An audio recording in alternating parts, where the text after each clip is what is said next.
Richard, we're going to assess the effectiveness of political ads we've seen during this campaign. Let's start with Labor. Many of their ads have targeted Peter Dutton specifically, and there is always a scare campaign around cuts. The money for Peter Dutton's $600 billion nuclear plan has to come from somewhere. So, 20 years to build to make up under 4% of the grid, and the CSIRO says it will drive up power bills.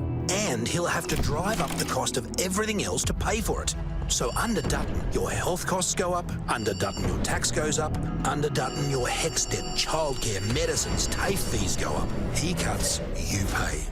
Authorised P. Erickson, ALP Canberra. People say they don't like negative ads, but Richard, negative ads, particularly political negative ads, are enormously effective. They've had other ads painting Peter Dutton as economically illiterate and reckless, dangerous. How effective are they? They are effective and they're quite easy. It's easy to do a negative ad. It's easy to sort of get people riled up about a negative ad than a positive one. This one's actually had quite a bit of engagement online. It's probably Labor's most effective scare ad. And I think the reason is that average voters do not understand the cost structures of nuclear energy or energy, any energy for that matter. So raising the spectre of cost and then itemising all of those cost of living issues that are Dutton's means for paying for it is a really, really effective scare campaign. I want to show you this Greens ad. They've been very clear with their messaging. They're basically saying we want to keep Dutton out of office and we want to get Albo to submit to our demands.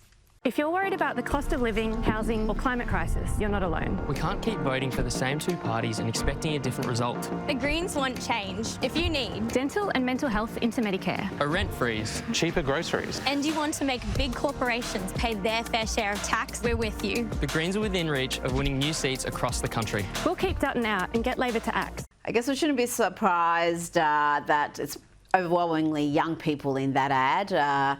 That's who they target. They've got a lot of policies that appeal to what I would call low information voters, where you just get everything for free with really no thought of who's paying for this, how we're paying for it. Yeah. It's a magic pudding. It is a bit of a magic pudding, but does it work?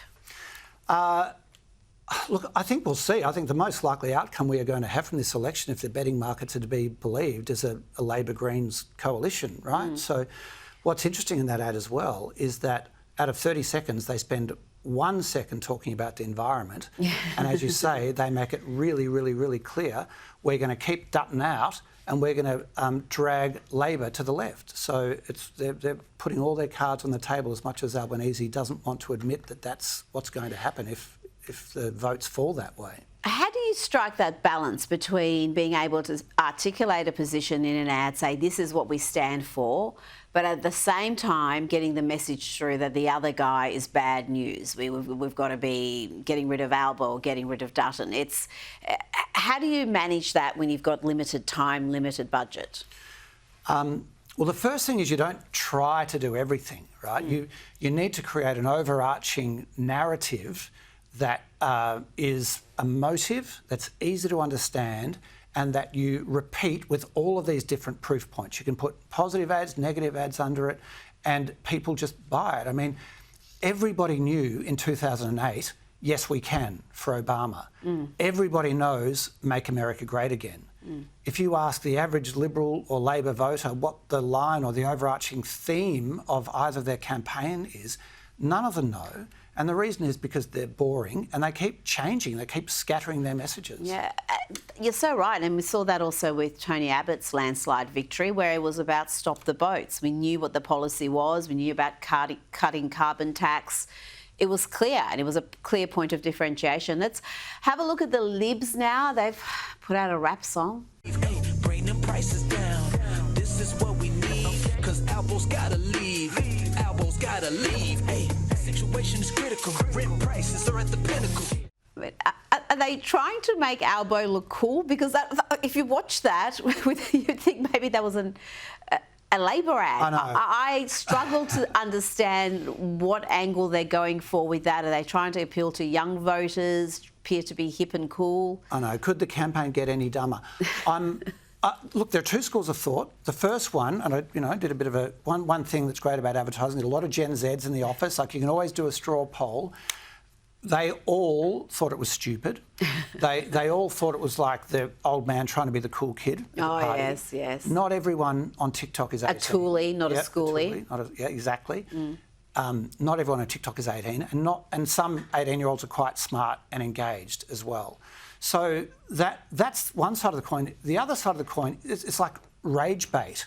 You know, are people going to hate on this enough that, well, while they're hating on it, they're engaged with it and they're sharing it and they're talking it? And this has actually had the most engagement and the most news media and the most sharing of anything that we've had so far. So I think it's debranding for the Liberals. I don't think it looks like the Liberal Party that people trust at all. For those who do trust the Liberal Party, it debrands them among their base. Look, among the young people, it might at least shift the narrative and have them talking about the party, but I don't think it's enough to move the needle.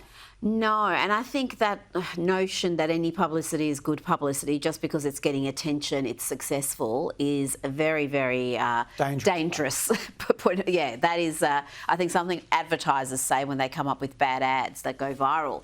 They have also put out this effort. They'll be better off under a Labor government than they will be. What's he really done? Has he delivered more housing? No. Has he made things cheaper? No. Has he fixed the cost of living? $14, thanks. No. Has he made the country safer? No. Didn't he spend nearly $500 million on the police? Yeah, he did that. We can't afford 3 more years of Labor. Authorised by Ahurst Liberal Canberra. What do you think about that ad? Does it pass the pub test? I was going to say, it's a literal pub test. It's actually had some decent online engagement. It's kind of relatable. The guy on the left looks like he's had 10 beers. So there's $140 cost of living message right there. It does a fairly reasonable job of itemising the failures of the last few years, but it's not real. It's not going to get people talking and sharing, and it's not going to move the needle.